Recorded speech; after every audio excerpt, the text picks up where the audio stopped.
Mais avant de revenir à tout cela, je vais te donner un comparatif. Imaginons que tu aies une épreuve de tir à la corde. Alors tu vas tirer, toute ton équipe va tirer, et toute l'équipe adverse va tirer. Ce jeu-là se veut donc un jeu collectif, un jeu d'équipe.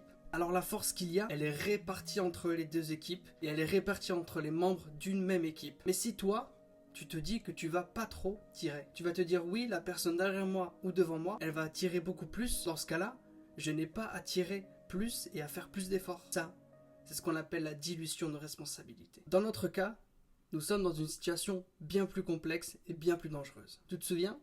Je t'avais demandé si toi, tu aurais agi ou non. Eh bien, crois-le ou non, mais statistiquement, tu n'aurais pas agi.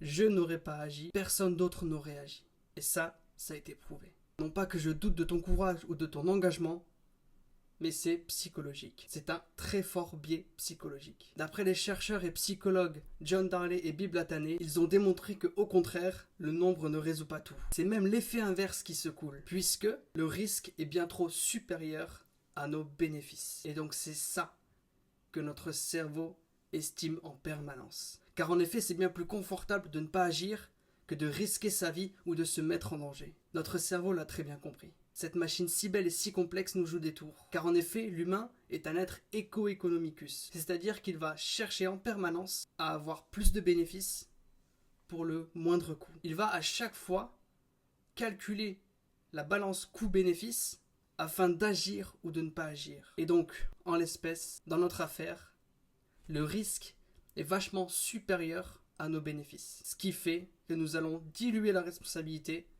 autour de nous. Le cerveau va se dire, ok, il y a danger, on n'y va pas. C'est bien plus confortable. Et ça, ce n'est pas un manque de courage, ni un manque d'engagement, ni un manque d'empathie. C'est ton cerveau qui te joue des tours. Il se dit que ça ne vaut pas le coup de risquer ta vie pour cette femme, de risquer ta vie pour cet homme, de te mettre en danger pour autrui. Notre cerveau prend cette décision en moins de 3 secondes. Gaëtan Amouric, un chercheur, déclare que si vous ne diffusez pas vous-même la responsabilité, alors quelqu'un le fera à votre place. Durant un événement dangereux, la responsabilité est diffusée, elle est diluée entre tous les témoins.